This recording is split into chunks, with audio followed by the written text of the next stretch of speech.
I'm excited about what Bill's going to do, and so Bill McKinley, our next congressman. I was actually born in Busan, in South Korea. My dad, he doesn't like me introducing him, but he's sitting there in the middle, so if you want to throw something, it's his fault. I'd like to talk about the things that I bring to the table and then talk specifically about veterans issues and the ones that I think are important. I think this election is about three main things. It's about commitment, it's about change, and it's about results. Now let's talk about the specific results for veterans. I've gone around and talked to people, and I hear the number one thing over and over again is health care. Period, end of story.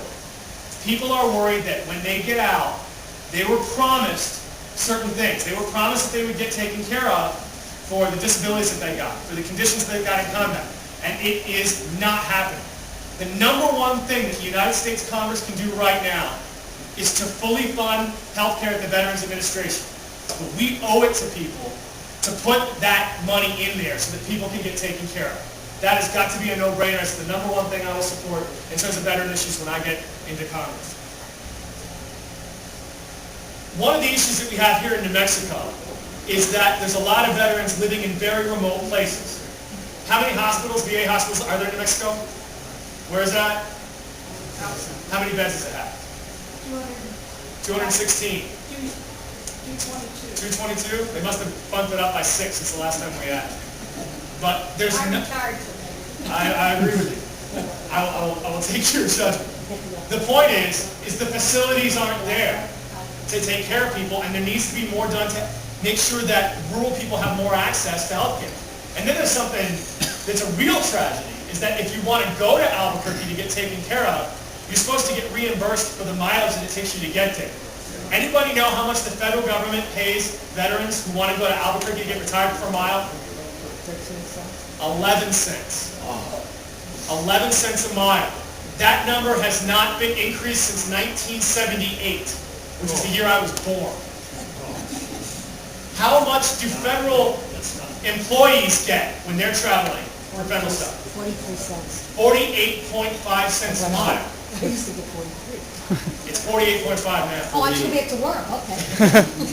What I'm saying is, not only do you have to cut through red tape, not only do you have to wait a year or two, not only are you not getting the care maybe you deserve, but at the same time, you're losing money traveling to get that care. There's no reason that federal employees should get an amount for travel here, and veterans are getting paid 1/5 of that to travel to get their health care. That's just wrong.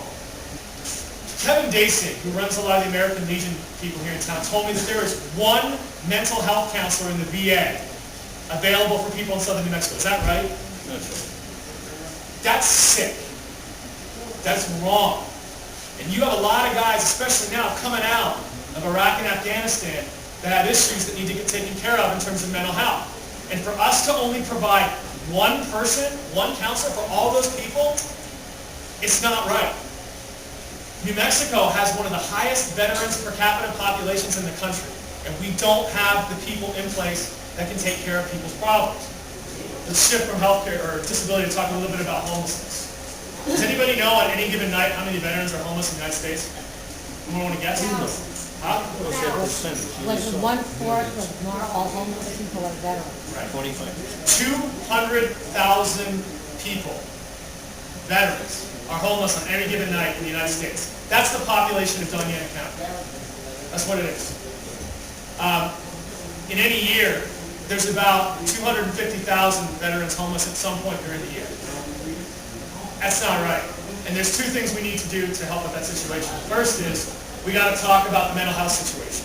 And when we talked about mental health, we already talked about the fact that we need more mental health counselors, but there needs to be more done when people are leaving the service, where they go in and get out of combat situations, that the mental health stuff is addressed, and then when they get out, they need to have those resources, and I think that'll help. And number two, it's been found to be very effective that, I don't even want to call them halfway houses, but places where people live, transitional living facilities work when we can get people off the streets into transitional living quarters, and it works even better when those transitional living quarters are staffed by veterans. And we need to make sure the VA has the funding to make those things work, because we have so many people that are homeless in this country that are veterans, and that's just not something that we can live with. And that's something that I think is very important.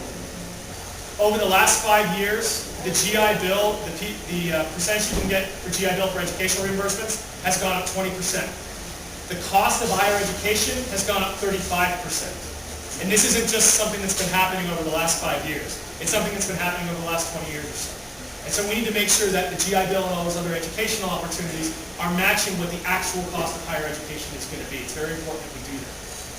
We also need to make sure that National Guardsmen and reservists that spend just as much time overseas getting deployed in Iraq and Afghanistan have the ability to get the same kind of programs that active duty people get. If we're asking National Guardsmen and reservists to do the same thing we're asking full-time military people to do, we need to make sure that they get the same kind of benefits. It's very, very important that we do that.